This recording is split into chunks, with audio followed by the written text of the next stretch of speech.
L'Auditorium Serena Mollicone dell'Istituto di Istruzione Superiore Simoncelli di Sora Plesso Gioberti ha organizzato un incontro con l'autore molto particolare, facendo assistere gli studenti allo spettacolo teatrale e musicale 1,50 come in un film, portato in scena dalla Colibrì, libera compagnia musicante. Lo spettacolo nasce da un'idea di Giancarlo Alonzi, che dopo aver letto il libro di Maria Antonietta Rea ha voluto renderlo fruibile al pubblico e, con la collaborazione della docente Assunta Guglietti e la dirigente Clelia Giona, è entrato anche nelle scuole. Sono fiero di questo spettacolo, di questa performance, perché coinvolge le persone, coinvolge i giovani e ci lascia un seme dentro. Lascia un seme che deve comunque germogliare e germoglierà, sono certo. È la storia che ci appartiene, è una storia che non vogliamo dimenticare, non vogliamo che sia preda dell'oblio, vogliamo che i giovani conoscano le storie dei loro nonni, bisnonni, perché soltanto così possiamo provare ad evitare gli stessi identici errori. Questo è uno spettacolo che fotografa la miseria, la fame, l'ignoranza, ma che dà anche il peso e il polso del riscatto attraverso la cultura. Soltanto la conoscenza ci può dare queste armi e noi ce la possiamo fare, possiamo salvarci solo così. Nessuno si salva da solo, ma nessuno si salva senza la cultura. Questo è il messaggio da trasmettere ai giovani, ai ragazzi e, come diciamo sempre, l'acqua diventerà oceano e ce la faranno. Voi potete cambiare il mondo.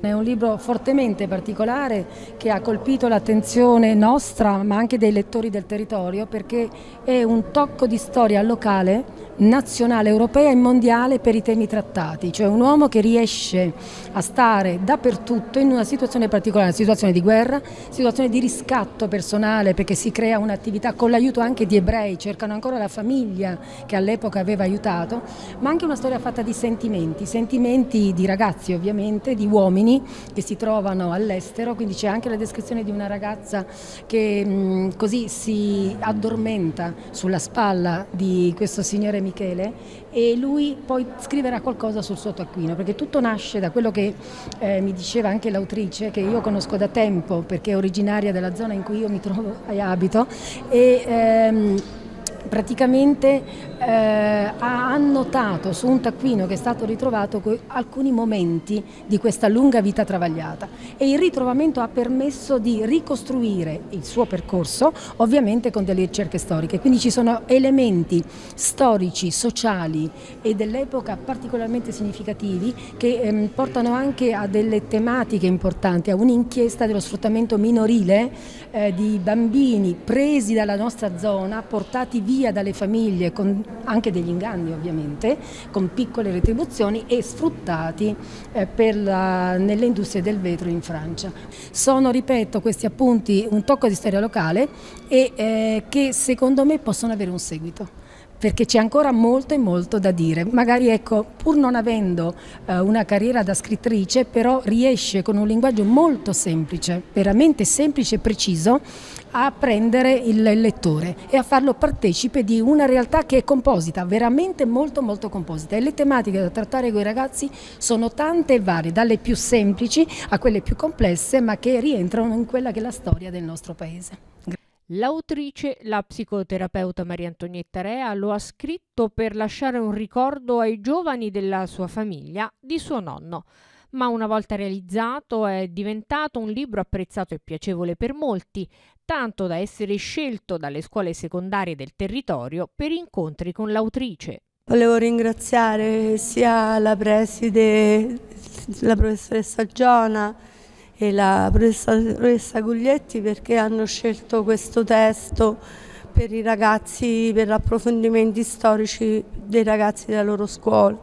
Ringrazio i Colibrì che hanno preso spunto da questo mio libro per portare avanti un discorso impegnato per quanto riguarda temi di attualità come lo sfruttamento infantile, l'immigrazione, la guerra e mettendo l'accento sul perdono come come possibile soluzione finale di tutti i mali, se noi fossimo capaci di farlo, soprattutto poi anche in questo periodo, no? Sia un periodo intenso di avvenimenti storici, ma siamo sotto la Pasqua e pensare al perdono, chiudere questo ciclo invernale con le vacanze di Pasqua, con la speranza ed il perdono, credo che sia un augurio per tutti quanti, perché si possa fare, almeno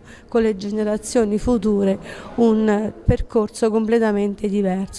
Ospite del Liceo Gioberti, anche una giornalista venezuelana, Minerva Vitti, per testimoniare lo sfruttamento minorile che ancora è consueto nei territori dell'America meridionale ed in particolare proprio in Venezuela.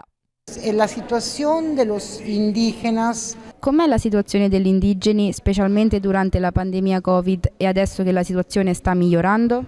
Bueno, en Venezuela, en la Amazonía venezolana específicamente, In Venezuela esistono approssimatamente 52 popolazioni indigene e non sono solo stati colpiti dalla pandemia, ma anche da altre malattie infettive.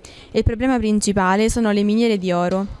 Però, a prescindere dal Covid, stanno soffrendo anche le conseguenze dell'estrazione mineraria, causa dello sfruttamento minorile. Le sue conseguenze sono le malattie come la tubercolosi, la malaria, eccetera.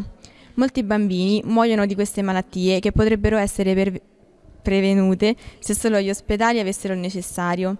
Quindi la situazione è precaria e forte dal punto di vista negativo. Questa attività colpisce i suoi territori e i modi di vivere, la cultura, la lingua, l'alimentazione, l'acqua, eccetera. Questa attività è dovuta a una domanda internazionale di minerali come oro e diamanti per sostenere la tecnologia che usiamo ora. Le conseguenze più evidenti sono la distruzione del territorio e della vita, perché i popoli indigeni sono legati alla natura e non possono esistere senza il territorio. Ciò non si riferisce solamente al Venezuela, ma a tutti i territori occupati dall'Amazzonia. La stessa situazione si ripete in Congo.